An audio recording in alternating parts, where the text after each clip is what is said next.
আসসালামু আলাইকুম রহমতুল্লাহ। প্রিয় দর্শক, কেমন আছেন? আশা করি ভালো আছেন। প্রিয় দর্শক, এবার দুর্বল 3 ব্যাংক পেল আরও টাকা 265 কোটি টাকা। চলুন বিস্তারিত তথ্য জেনে নিই জাগো নিউজ 24.com এর মাধ্যমে। তারল্য ঘাটতি মেটাতে দুর্বল 3 ব্যাংকে আরও 265 কোটি টাকার সহায়তা দিয়েছে সবল 4 ব্যাংক। তারল্য সাপোর্ট দেওয়ায় ব্যাংকের মধ্যে রয়েছে Dutch Bangla bank, the city bank, Pubali bank ও ইস্টার্ন ব্যাংক।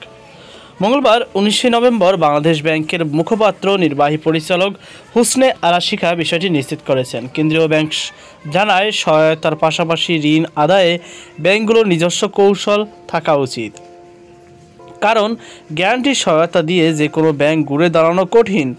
ঋণ আদায়ে তাদের নিজস্ব কৌশল থাকতে হবে। যদিও কিছু ব্যাংক ঋণ আদায় খুব ভালো করছে, তাদের মতো অন্যদেরকেও উদ্যোগী হতে হবে। কেন্দ্রীয় ব্যাংকের সহায়তার আশায় সব ঠিক হবে না।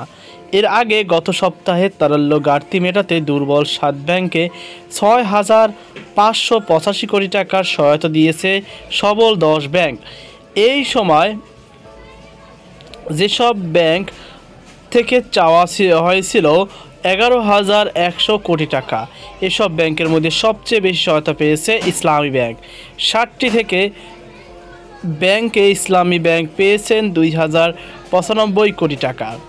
সহায়তা পাওয়া ব্যাংকগুলোর মধ্যে সোশ্যাল ইসলামী ব্যাংক 6 ব্যাংক থেকে পেয়েছেন 1,175 কোটি টাকা, ফার্স্ট সিকিউরিটি ইসলামী ব্যাংক 6 ব্যাংক থেকে পেয়েছে 1,000 কোটি টাকা, ন্যাশনাল ব্যাংক পেয়েছে 920 কোটি টাকা, এক্সিম ব্যাংক পেয়েছে 700 কোটি টাকা, ইউনিয়ন ব্যাংক পেয়েছে 400 কোটি টাকা এবং গ্লোবাল ইসলামী ব্যাংক পেয়েছে 295 কোটি টাকা। আর যেসব ব্যাংক তারল্য সহায়তা দিয়েছেন তার মধ্যে রয়েছে রাষ্ট্র মালিকানাধীন ব্যাংক, সোনালী ব্যাংক, বেসরকারি mutual trust bank, eastern bank, Shahjalal Islami bank, the city bank, BRAC bank, Pubali bank, Dhaka bank ও বেঙ্গল কমার্শিয়াল ব্যাংক।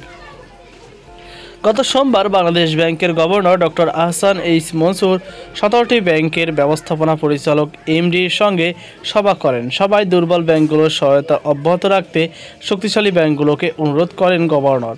গত 5ই আগস্ট শেখ হাসিনা সরকারের পতনের পর বাংলাদেশে ইসলামী ব্যাংক দ্বারা শরিয়া ভিত্তিক ব্যাংকগুলোর নগদ অর্থ দেওয়া বন্ধ করে দেয়। এতে ব্যাংকগুলোর শুরু হয় তারল্য সংকট। পরিস্থিতি এমন পর্যায়ে চলে যায় যে গ্রাহকরা 20,000 টাকা পর্যন্ত তুলতে পারছিল না। এমন পরিস্থিতিতে গভর্নর সবল ব্যাংক থেকে দুর্বল ব্যাংকের নগদ টাকা ঋণ দেওয়ার বিষয়টি অনুমোদন করলে সবল 10 ব্যাংক তারল্য সহায়তা দেওয়ার বিষয়ে সম্মতি দেয়। তো প্রিয় দর্শক, এই ছিল আমাদের সর্বশেষ আপডেট। এই বিষয়ে আপনাকে মতামত অবশ্যই কমেন্ট জানাবেন। সকল ভালো থাকুন, আজকে পর্যন্ত আল্লাহ হাফেজ।